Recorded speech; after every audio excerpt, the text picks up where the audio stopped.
The boy's voice cracked just enough to reveal the weight he carried, yet steady enough to show the fire inside him as he whispered, "Why do people laugh before they even know what someone can do? Why do they look at me and already believe I'm nothing?" His eyes didn't plead or beg. They simply released a truth he had been holding for years. He breathed in sharply, fighting the sting in his chest.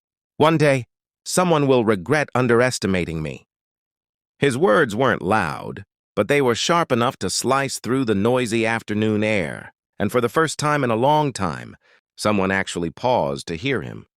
But not because they cared. It was because life was about to twist in a way no one there saw coming. The trouble began when a loud group erupted in laughter, the kind that doesn't come from joy but from superiority. At the center stood a millionaire surrounded by friends and employees who laughed at every word he said, even when those words carried a sting. Behind him, parked like a symbol of dominance, was a brand new G-Wagon, a $250,000 beast he loved showing off more than he loved driving. But that afternoon, the engine refused to start, and instead of calling a mechanic like a normal person, the millionaire decided to turn the situation into entertainment. Bored rich men often look for someone weaker to mock, someone they think can't fight back, and today, his eyes settled on the boy walking past with a tiny, dusty toolbox. The millionaire smirked the moment he saw him. "Hey, you!" he barked, pointing with the arrogance of someone who believed the world belonged to him. The boy froze, not out of fear, but because he recognized that tone. The tone people used when they weren't calling him for help, but calling him for humiliation. But still, he approached quietly. He always approached, because he wasn't the kind of person to run from challenges, even when those challenges wore expensive watches and cruel grins. The millionaire strutted over to the G-Wagon and slapped the hood, like he was presenting a prize. "You ever even touch something worth more than your entire life?" He sneered. Everyone chuckled. The boy simply said, "Yes." That one simple word threw the millionaire off balance for a moment. He wasn't used to confidence from people he thought were beneath him. Annoyed, he raised his voice. "All right then, genius. This thing won't start, and I've got a meeting worth $50,000 waiting for me. If you can fix it, I'll give you the whole thing." The crowd exploded in laughter again, nudging each other, recording on their phones, waiting for the entertainment. But the boy didn't laugh. He didn't smile. He didn't shrink. He simply asked, "If I fix it, you'll keep your promise?" The millionaire waved his hand casually. "Of course." "A man of my word," someone in the back whispered loudly. "He says that until it costs him money," sparking another round of chuckles. But the boy ignored everything except the challenge. He dropped to his knees next to the massive vehicle, opened his small toolbox, and with a calmness nobody expected, he got to work. The crowd leaned closer, eager to witness his embarrassment. Someone joked, "He's going to break it even more." Another laughed, "I bet he thinks G-Wagon means go wagon." The boy heard every word but treated them like air, meaningless noise from people who had never fixed anything in their lives. He focused on the sound the car made when it attempted to start, the faint clicking that told him exactly where the issue lived. His hands moved quickly, smoothly, with familiarity that didn't match his age. He checked the fuse connections, listened again, then reached under the steering column with the precision of someone who wasn't guessing, someone who knew. The millionaire crossed his arms arrogantly. "What's he even doing? He doesn't know anything about cars. Hurry up, kid, I haven't got all day." The boy, without looking up, answered calmly, "You won't need all day. Just 1 minute." The crowd burst into fresh laughter. One man yelled, "1 minute?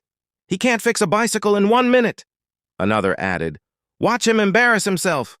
But the boy didn't even blink. He kept working. 40 seconds passed, then 50. Then exactly 1 minute later, he stood up, brushed the dust off his hands, closed his toolbox, and stepped back. "Try it now," he said softly. The millionaire raised an eyebrow. "Oh, really? That fast? You think I'm stupid?" But before he could insult him again, someone urged him, "Just try it, man." The millionaire rolled his eyes, climbed into the G-Wagon, pressed the start button, and the engine roared to life instantly. Everyone froze. The crowd went silent so fast it was like someone had ripped the sound out of the world. The millionaire's jaw dropped.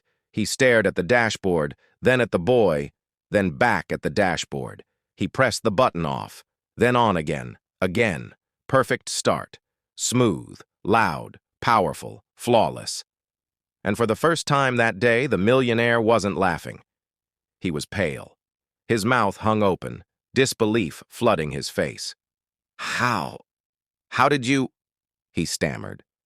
The boy simply replied, "You said 1 minute." The millionaire stepped out of the car slowly, each movement heavy with shock. His friends whispered among themselves. One said, "No way. I saw real mechanics try that earlier." Another muttered, "He fixed it like it was nothing." And someone in the back breathed, "This kid is not normal. He's something else." The boy didn't boast. He didn't smirk. He didn't demand praise. He simply said, "You made a promise." The millionaire swallowed hard, sweat building on his forehead. Suddenly, reality hit him. He had mocked someone who was more skilled than him. He had underestimated someone who turned humiliation into victory. And now, he owed this kid a $250,000 G-Wagon he never expected to lose. And that was the exact moment the world shifted. The millionaire stood frozen, staring at the boy as if the ground had shifted beneath him. For someone who was used to controlling every room he walked into, this sudden loss of power made him visibly uncomfortable. His throat tightened. His pride crumbled in front of everyone, and the embarrassment stung like fire.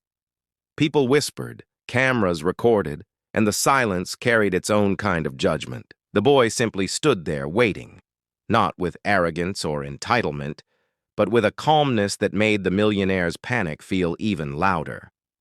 Eventually, the millionaire tried to laugh it off. All right, everyone relax," he said weakly, but his voice cracked. "It's not like I was actually serious." His crowd chuckled nervously, unsure whether to support him or stay silent. But the boy didn't move. He didn't laugh. He didn't look away. He repeated with the same simple tone as earlier, "You made a promise." And that sentence hit harder than anything else, because people who mock others publicly never expect to be held accountable publicly. The millionaire felt the weight of hundreds of eyes on him. His face tightened. "Kid, look, you don't understand how the world works," he muttered. "People say things. That doesn't mean—" But he stopped when the boy stepped forward slightly and said, "You're a man of your word, right? That's what you said." The crowd murmured in agreement. Some of them had been laughing earlier, but now they were watching the situation like it was a court case, and they were the jury. The millionaire opened his mouth, closed it, then opened it again, desperately searching for a lie that wouldn't make him look worse. "Why would I give you a G-Wagon worth $250,000? He snapped suddenly, trying to sound authoritative again. "What do you even need it for?" The boy answered quietly, "You don't get to ask that. Not after you made the challenge." A man in the crowd whispered loudly, "He's right." Another added, "If he backs out, everyone's going to see." Someone else pulled out their phone and said, "This is going viral." The millionaire felt the pressure closing in, the kind of pressure money couldn't soothe. The boy wasn't fighting him. He wasn't raising his voice. He wasn't threatening him. That made it worse. Because people respect power. Until someone quieter, someone humbler, someone unexpected reveals a different kind of strength. And the millionaire had just been overpowered without the boy ever intending to overpower him. Desperate, the millionaire tried one last approach, flattery wrapped in manipulation. He placed his hand on the boy's shoulder. "Listen," he said softly, pretending to care. "You're talented. I can see that. How about this? I give you $500 instead. Cash. Right now." Murmurs rose through the crowd. Some people gasped. Some shook their heads. Others whispered, "He's trying to buy his way out." But the boy's response didn't come from pride. It came from pain. "You think $500 can replace dignity?" he asked. "You think I fixed your car for money? You think you can decide my value?" The millionaire's hand slowly slid off his shoulder as the boy continued. "I didn't ask you for anything. You were the one who laughed at me. You were the one who challenged me like a joke. You were the one who promised." Each word sliced through the air until the millionaire felt small, a feeling he had never experienced before. The millionaire tried to defend himself. "Kid, it was a joke. Everyone jokes." The boy nodded slowly. "Everyone does, but not everyone keeps their word." The crowd hummed in agreement again. A few people even said, "Give him the car, man." Another voice called out, "A man keeps his promises." And that was the moment the millionaire realized that the situation was now out of his control. His reputation, his image, his ego, everything was now on trial. People weren't laughing anymore. They were watching him with disappointment. For a rich man who loved admiration more than oxygen, that disappointment felt like suffocation. Finally, the millionaire snapped under the pressure. "Fine," he shouted, lifting his hands. "Fine. You want the stupid car? Take it. I don't care. It's just a car." The crowd gasped. Some cheered. Others whispered in shock. But the boy didn't cheer. He didn't celebrate. He simply looked at the millionaire and said, "You didn't give it to me. You earned back your word." That sentence hit the millionaire harder than anything else. For the first time in his adult life, someone wasn't impressed by his wealth, wasn't scared of him, wasn't desperate for his attention. And that scared him more than losing the G-Wagon. The millionaire threw the keys toward the boy, but the boy didn't catch them. Letting them fall to the ground sent a message the millionaire couldn't ignore. He didn't want the car because it was expensive. He wanted it because it represented something he never had. Fairness. He picked up the keys calmly and said, "Thank you." Then he began to walk away. But he only made it 3 steps before a voice shouted, "Wait!" Everyone turned, and the millionaire's expression was strange. Confusion mixed with something deeper, something unspoken, something he hadn't felt in years. He called out again, more quietly this time. "Kid, stop." The boy paused, but didn't turn around. The millionaire took a step toward him, his voice now shaking with something that sounded almost like fear. "I need to ask you something." And the crowd waited in complete silence. The boy slowly turned back, holding the keys loosely in his hand. The millionaire looked at him as if staring at a mirror that suddenly showed him everything he had spent his life avoiding. His voice cracked as he said, "How did you learn to do that?" He wasn't talking about engines anymore. He wasn't talking about wiring. He wasn't talking about cars. He was talking about something else, something bigger, something about the way the boy carried himself, something about the way the boy didn't break under pressure, something about the way he turned humiliation into quiet strength. But before the boy could answer, someone in the crowd stepped forward, holding something that made the millionaire's face go white as paper. A video, a recording of the whole scene, already uploaded, already spreading. And with one sentence, the person said the words that turned the millionaire's stomach cold. "This thing already hit 50,000 views in 10 minutes. The millionaire's face drained of color as those words echoed through the crowd like a thunderclap. 50,000 views in 10 minutes. The boy hadn't even taken 10 steps away. Yet the world was already watching the moment the millionaire tried to humiliate him and failed publicly. His heart pounded so hard he felt it in his throat, his palms turned cold, and his mind raced with panic he had never known. He built his whole life on pride, on control, on being untouchable, and now a single minute, 1 minute from a boy he mocked, had begun to undo everything he believed made him powerful. People weren't laughing anymore. They weren't nodding at everything he said. They were watching him with disappointment, judgment, even pity. And nothing stung a proud man more than pity. The boy turned around fully, the keys to the G-Wagon still hanging loosely in his fingers, the weight of the moment resting on his shoulders. But unlike the millionaire, he didn't crumble. His calmness made the air heavier. It made the millionaire feel like he was standing in front of a much larger truth than he had ever faced. The crowd shifted, not out of excitement, but out of the kind of silence people hold when something meaningful is unfolding. The millionaire stepped toward the boy hesitantly, almost like he feared being rejected. "Kid," he whispered, voice unsteady. "You don't understand. I can't have this online. I can't have people thinking I'm—" He stopped, unable to finish. Not because he didn't know the words, but because admitting them out loud meant facing the truth he'd spent his life avoiding. The boy stared at him, not with anger, but with the quiet wisdom of someone who had been underestimated far too many times. "Thinking you're what?" he asked softly. "The kind of person who mocks people weaker than him? The kind of person who turns someone's struggle into entertainment? The kind of person who lies?" Each question made the millionaire flinch. His eyes shifted to the ground, something he had never done in front of anyone. He opened his mouth, but no excuses came. Instead, he whispered, "Thinking I'm a bad man." That admission surprised everyone, even himself. It was the first honest thing he said that day. The boy stepped closer and said, "People don't become bad because they have money. They become bad when they think money makes them better than others."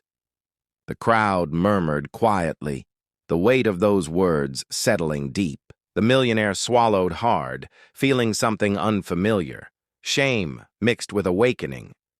For years, he had used wealth like armor, but today, no amount of dollars, no luxury vehicle, no expensive watch could shield him from the truth held by a boy with a tiny old toolbox.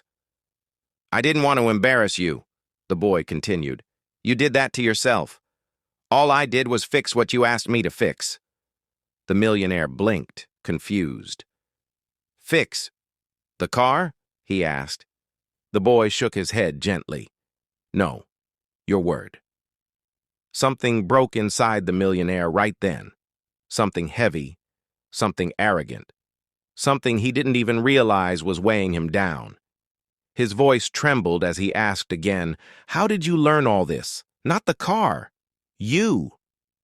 And for the first time, the boy looked away, not with shame, but with memory. "Life teaches you," he said. "When you grow up with nothing, you learn to fix things. Not because you want to, but because nobody else will fix them for you. And along the way, you learn to fix people too, even when they're the ones hurting you." The millionaire felt those words land like truth he had been running from for years, and suddenly he realized he wasn't talking to a boy. He was talking to someone life had shaped in ways money never could.